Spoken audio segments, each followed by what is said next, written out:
तुम्हाला काय प्रश्न आहेत की मी चालू करू?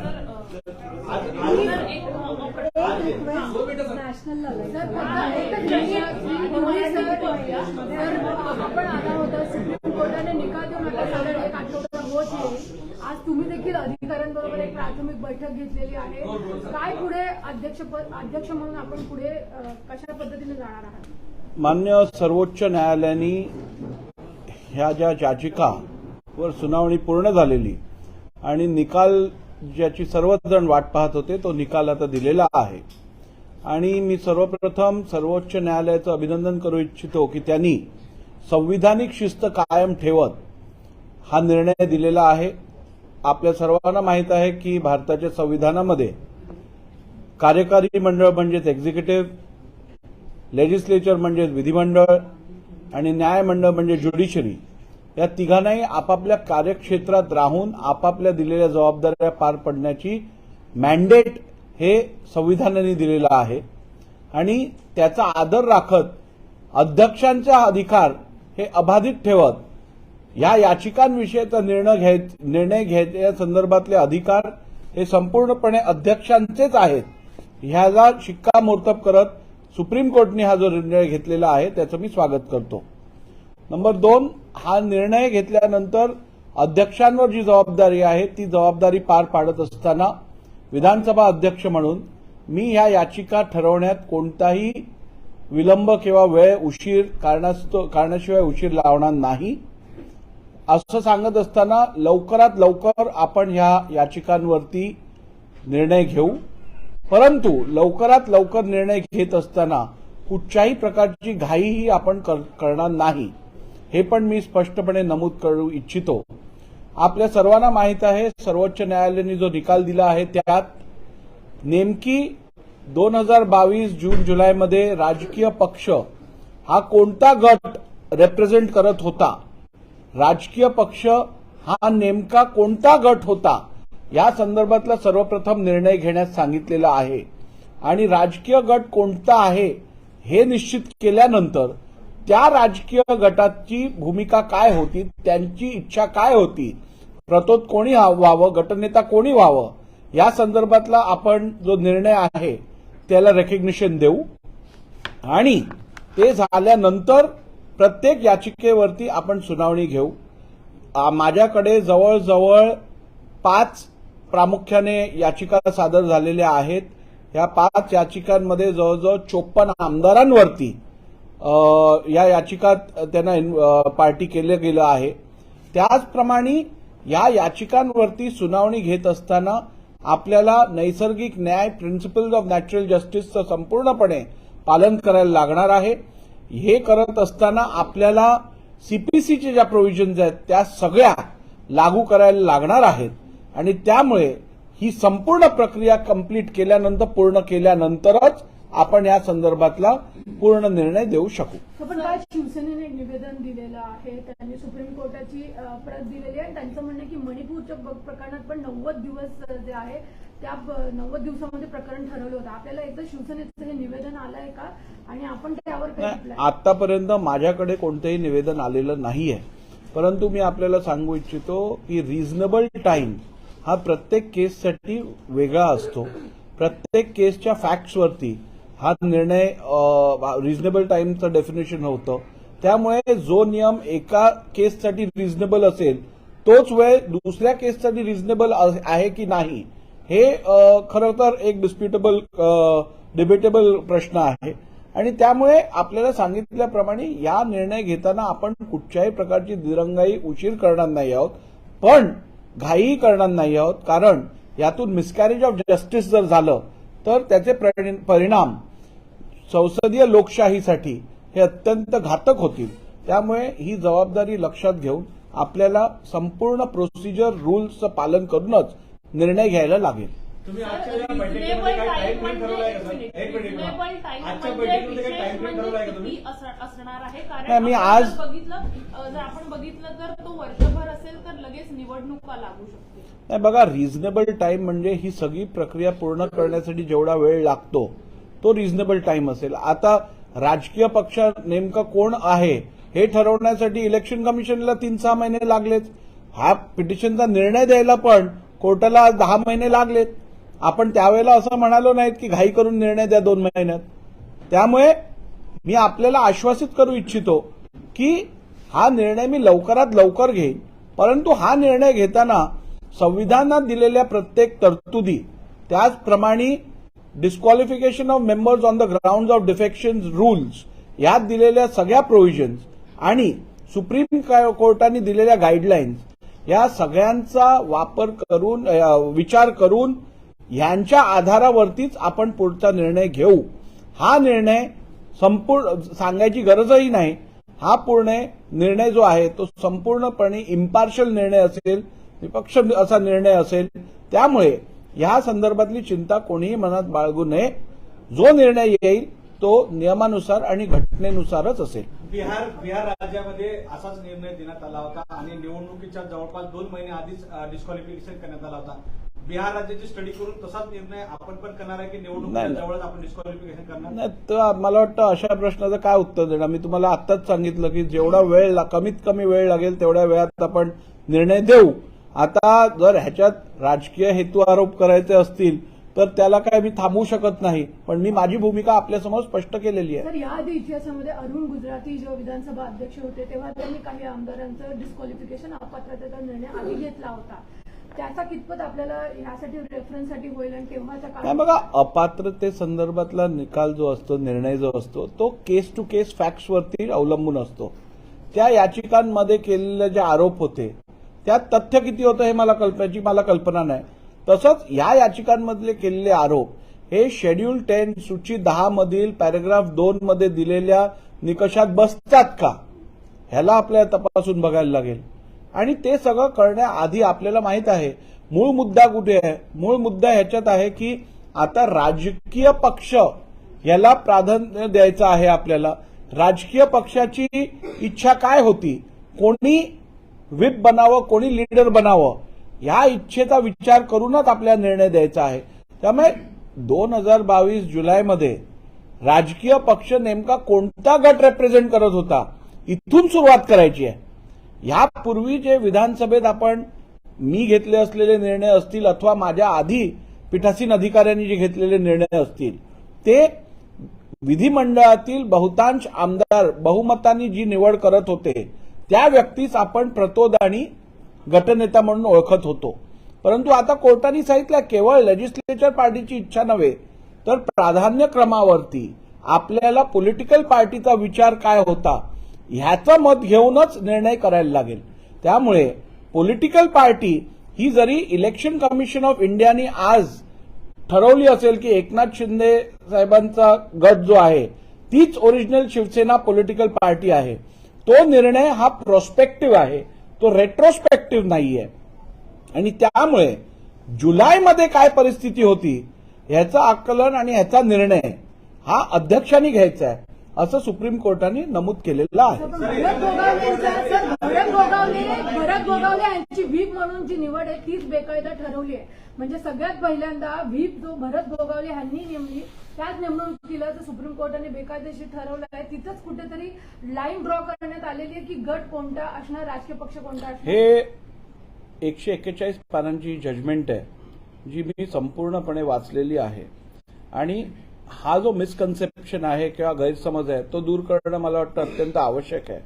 कोर्टाने आपल्या निर्णयात असं सांगितलंय की भरत गोगावलेंची निवड ज्याला आपण मान्यता दिलेली ती निवड ही राजकीय पक्षांनी केलेली निवड आहे का या संदर्भातली खातरजमा केली नसल्यामुळे ती निवड इलिगल किंवा नियमबाह्य आपलं कायदाबाह्य आहे असं कोर्टाने ठरवलेलं आहे.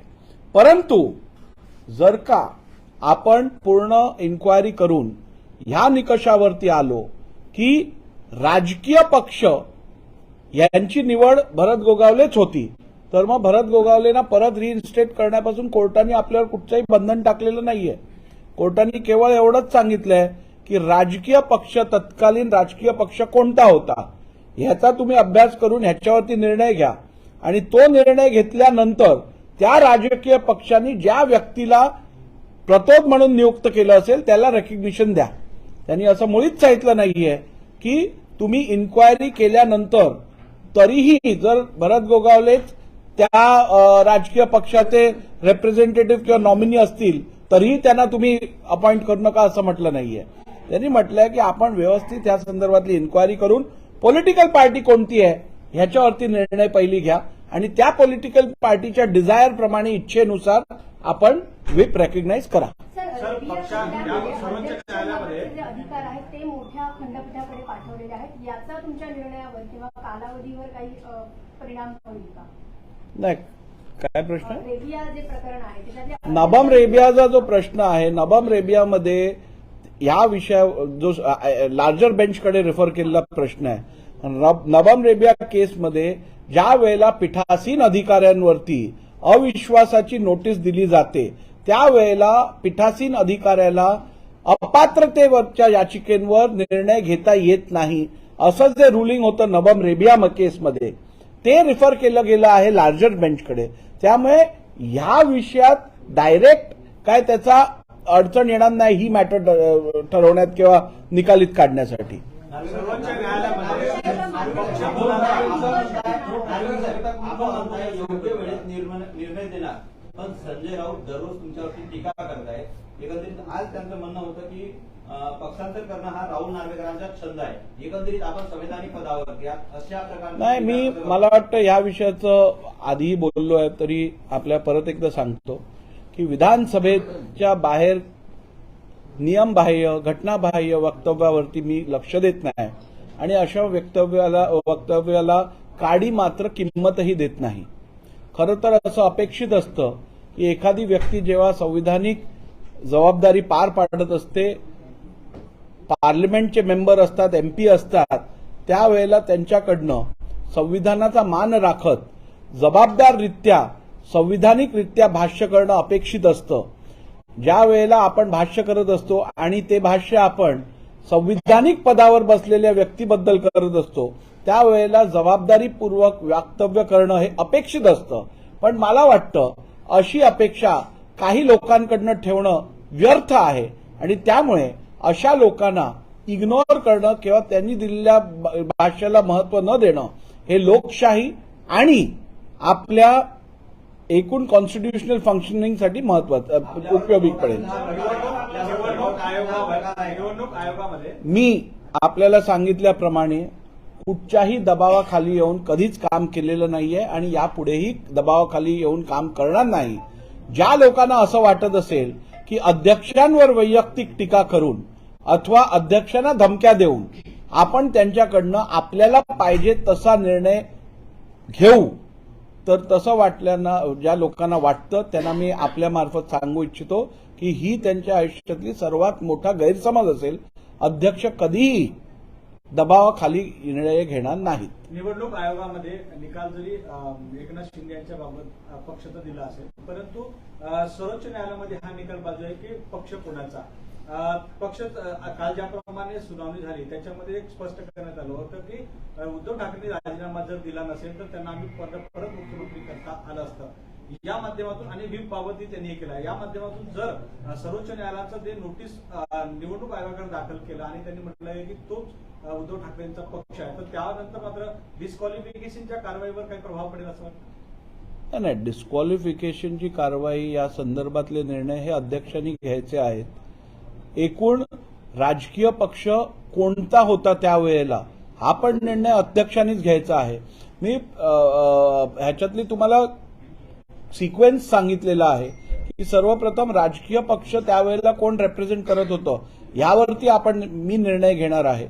तो निर्णय झाल्यानंतर त्या राजकीय पक्षांनी कोणाला व्हिप म्हणून अपॉइंट केलं त्याला रेकग्निशन मी परत देणार आहे, आणि ते झाल्यानंतर याचिका ज्या दाखल झालेल्या आहेत त्या याचिकांवरती मेरिट बेसिसवरती आपण निर्णय घेणार आहोत. सर, पण कोर्टाने असं सांगितलेलं आहे की जुलैमध्ये जी मूळ संविधान होतं पक्षाचं शिवसेना ते तुम्हाला ग्राह्य धरायचं आहे. बरोबर आहे ना. त्यानुसार पक्षप्रमुख हे उद्धव ठाकरे आहेत आणि उद्धव ठाकरेंकडे सगळे अधिकार होते. पक्ष संविधान जे इलेक्शन कमिशनकडे पक्षाच्या संविधानाची प्रत आहे ती आम्ही मागवून त्याचा अभ्यास करून त्या संविधानात दिलेल्या तरतुदीनुसार निवडणुका झाल्या आहेत का, त्या संविधानात दिलेल्या तरतुदीनुसार त्या पक्षाचं कार्य चालत आहे का, इलेक्शन कमिशनचे जे नियम आहेत त्या अनुसार ते संविधान आहे का, या सगळ्या बाबींचा तपास करून आम्ही पुढचा निर्णय घेऊ. तुम्हाला 1 वर्ष लागेल.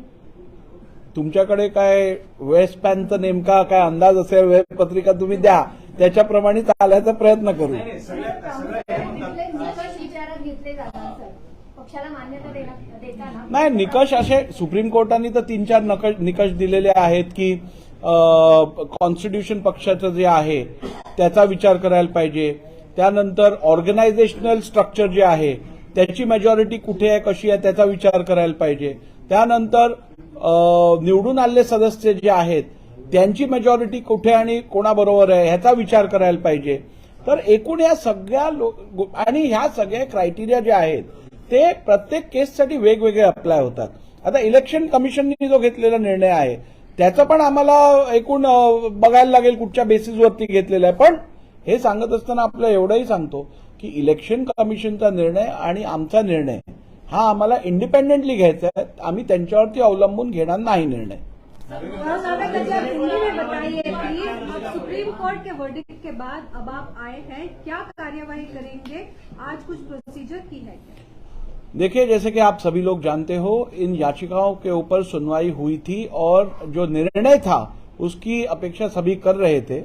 अभी वो निर्णय सुप्रीम कोर्ट ने दिया है और उस निर्णय को देने के बाद हमें ये इस बात की बहुत खुशी है कि संविधान में दिए हुए प्रावधानों के अनुसार सुप्रीम कोर्ट ने कॉन्स्टिट्यूशनल डिसिप्लिन कायम रखी है और विधिमंडल या अध्यक्ष के अधिकारों पर कोई भी रोक नहीं लग सकती है और ये साफ किया है. और इससे उन्होंने एग्जीक्यूटिव, लेजिस्लेचर और जुडिशरी इनके ऊपर जो कॉन्स्टिट्यूशनल डिसिप्लिन की जिम्मेदारी है उसे कायम रखा है. उसका हम स्वागत करते हैं. रहा सवाल इन याचिकाओं का जो मेरे पास प्रलंबित है, जो मेरे पास अभी पेंडिंग है, उनके ऊपर मैं इतना ही कहना चाहूंगा कि इन याचिकाओं के ऊपर निर्णय लेते समय हम संविधान में दिए हुए प्राविधान, disqualification of members on the count of defection rules और सुप्रीम कोर्ट ने दिए हुए गाइडलाइंस का पूरा सम्मान और ख्याल रखते हुए निर्णय लेंगे. क्या कोई प्रेसिडेंस है जो फॉलो करेगी महाराष्ट्र के असेंबली? क्या कोई प्रेसिडेंस है इसके बारे नहीं, में देखिए, जो फॉलो किया जाएगा? प्रेसिडेंस फॉलो करने की कोई जरूरत नहीं है. इसमें आपको जो न्याय है, जो कानूनी प्रावधान है, संवैधानिक प्रावधान है, सुप्रीम कोर्ट के गाइडलाइंस है, उसको मानना ज्यादा जरूरी है और उसके आधार पर हम निर्णय लेंगे. प्रेसिडेंस हर केस के लिए अलग रहते हैं, फैक्ट्स हर केस के अलग रहते हैं और इसीलिए जो नियम और जो कानून है और संवैधानिक प्राविधान है उसको ध्यान में रखते हुए हमें निर्णय लेना पड़ेगा. लगातार ये मांग की जा रही है कि इसका निर्णय जल्द से जल्द लिया जाए. उद्धव ठाकरे ने प्रेस लेकर भी कहा और कल उनके ग्रुप ने निवेदन भी दिया. देखिए, ये हमारा प्रयास रहेगा कि इस विषय का निर्णय हम जल्द से जल्द लें, लेकिन ये कहते हुए मुझे यह भी कहना पड़ेगा कि हम जल्द से जल्द लेने की कोशिश जरूर करेंगे, मगर इसमें कोई भी जल्दबाजी नहीं करेंगे.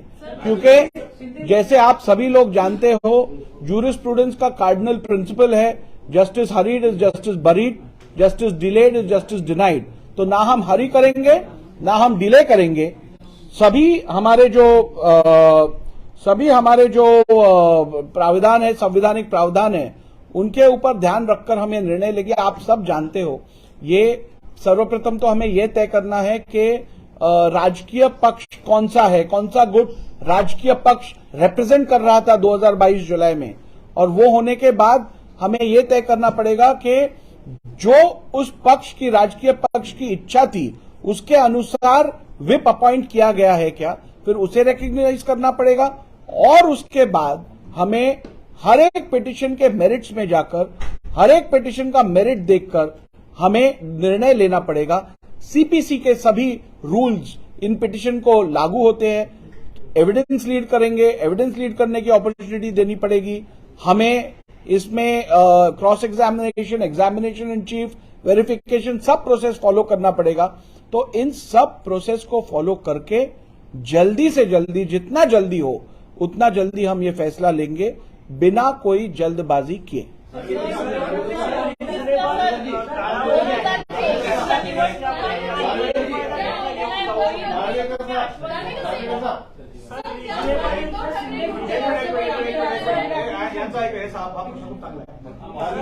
सर रिजनेबल कालावधीची व्याख्या जर असल्यामुळे एक संदेश बताइए कि आपने कितनी याचिकाएं हैं और कितने लोगों को अपनी पार्टी बनाया है? लगभग टाइप की डेफिनेशन आपको लगभग 54 विधायकों को इसमें पार्टी किया गया है। मेरे पास 5 से अधिक याचिकाएं दाखिल है और इसीलिए इन सब के ऊपर, मेरिट्स के ऊपर हमको निर्णय लेना पड़ेगा। रीजनेबल टाइम जो आप बोल रहे हैं वो इस समय मैं आपको बता नहीं सकता, क्योंकि प्रोसेस फॉलो करके इन सब को नोटिस देकर उनकी प्रिंसिपल्स ऑफ नेचुरल जस्टिस और नैसर्गिक न्याय के तत्वों के ऊपर उनकी बात हमें सुननी पड़ेगी, उसके बाद हम फैसला लेंगे। सर रिजनेबल कालावधीची व्याख्याच नसल्यामुळे याचा गैरफायदा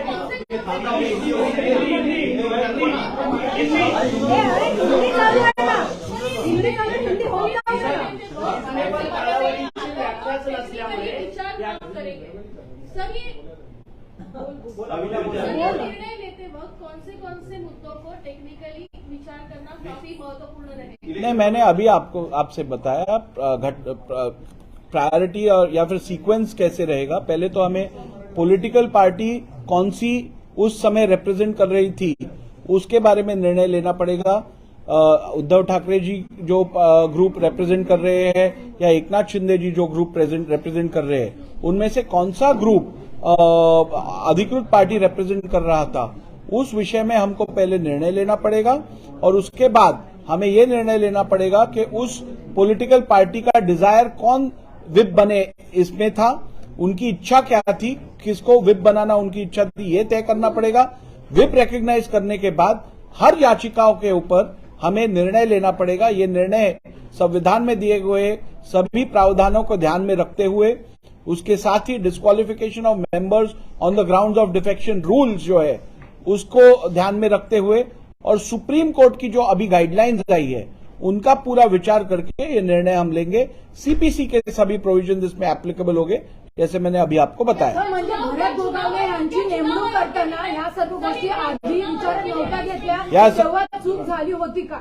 चूक अजिबात झाली नव्हती, त्यावेळेलाही आम्ही त्या सगळ्या गोष्टींचा विचार करून निर्णय घेतलेला। परंतु आतापर्यंत विधानसभेचा पायंडा असा राहिलेला आहे की विधिमंडळातले जे आमदार निवडून येतात त्या गटातल्या आमदारांचं बहुमत चाचपून आम्हाला रेझोल्युशन दिलं जातं आणि त्याच्या आधारावरती आम्ही आतापर्यंतचे व्हिप किंवा गटनेते रेकग्नाइज केलेले।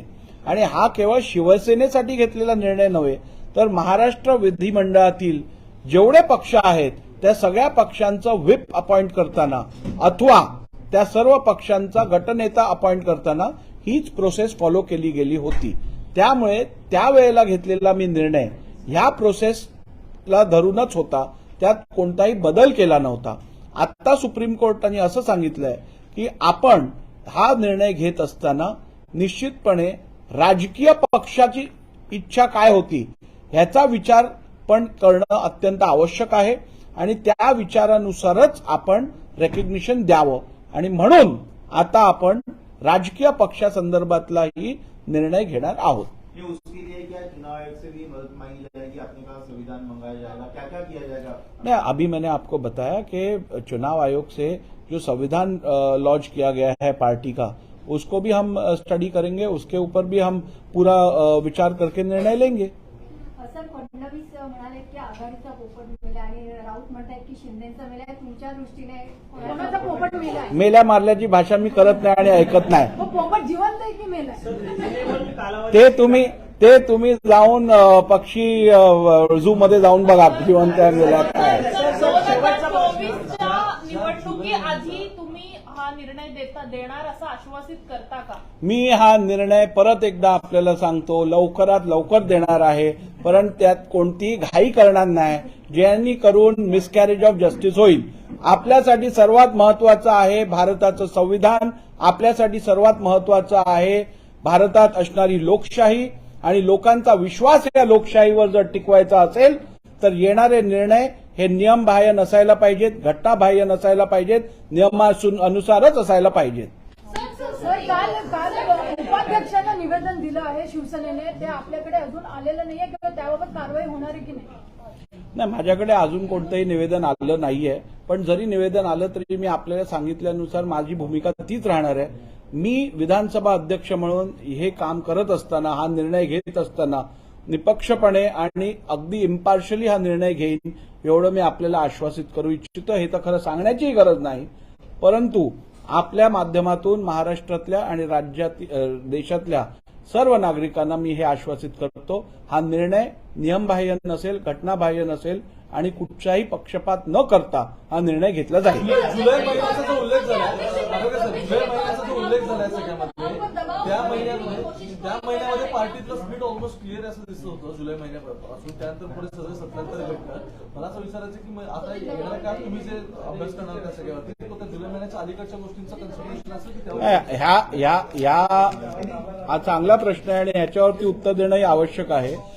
आतापर्यंत ईसीआयनी जो निर्णय दिला, इलेक्शन कमिशन ऑफ इंडियानी जो निर्णय दिलेला आहे, तो निर्णय प्रॉस्पेक्टिव्ह आहे. म्हणजे ज्या दिवशी त्यांनी निर्णय दिला त्या दिवशीपासून पक्ष नेमकी कोण रिप्रेझेंट करतो हा प्रश्न उत्तरेत आलेला आहे. परंतु इलेक्शन कमिशनचा निर्णय हा कधी रेट्रोस्पेक्टिव्ह नसू शकतो, पाठच्या काळासाठी नसू शकतो, पुढच्या काळासाठी असतो. तर 2022 मध्ये ज्या वेळेला हे डिफेक्शनचे पिटिशन्स फाईल झाले त्यावेळेला पक्ष कोणाच्या कंट्रोलमध्ये होता किंवा पक्ष कोण रिप्रेझेंट करत होता हे समजून घेणं आवश्यक आहे, आणि तो निर्णय घेतल्यानंतरच आपल्या पुढचे निर्णय घेता येतील. म्हणून मी जो निर्णय देईन तो रेट्रोस्पेक्टिव्ह असेल, पाठच्या काळासाठी असेल, 2022 जुलैपासूनचा असेल. म्हणजे पक्षात फूट पडण्याच्या आधी जो मूळ पक्ष होता तो पक्षात ज्या वेळेला डिस्क्वालिफिकेशन पिटिशन्स फाईल झाल्या त्याचा जर कॉज ऑफ ऍक्शनचा वेळ जो दिलेला आहे तेव्हा कोण होतं, पक्ष कोण रिप्रेझेंट करत होतं, ह्याबद्दल मला विचार करायला जी आपको जो है एक तरह से धमकियां दी जा रही है, कहा जा रहा है कि आप 3 महीने में मणिपुर केस का हवाला दिया जा रहा है के लिए, और कहा जा रहा है कि जनता आपको फिर घूमने नहीं देगी अगर तो। देखिए, मैंने इसके पहले भी कहा है और आज भी स्पष्ट रूप से ये कहना चाहूंगा, ये विधानसभा के बाहर किए जाने वाले गैर जिम्मेदार और संविधान को जो अभिप्रेत नहीं है ऐसे बयानों के ऊपर मैं किसी भी प्रकार का ध्यान नहीं देता और उसे किसी भी प्रकार की कीमत नहीं देता ऐसे बयानों को।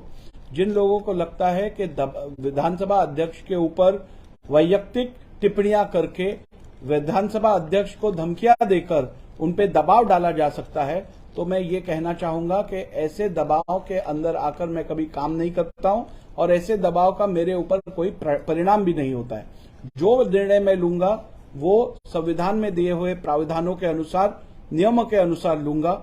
आमतौर पर यह अपेक्षा रहती है कि जो व्यक्ति संसद में काम कर रहा हो, जो संवैधानिक पद पे बैठकर काम कर रहा हो, वो व्यक्ति जिम्मेदारी से अपने बयान करेगा। किसी कॉन्स्टिट्यूशनल पोस्ट पे बैठे हुए व्यक्ति के बारे में गलत बयान नहीं करेगा।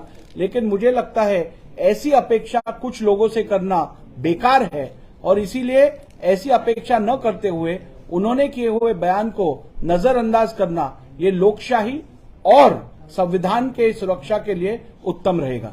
Thank you.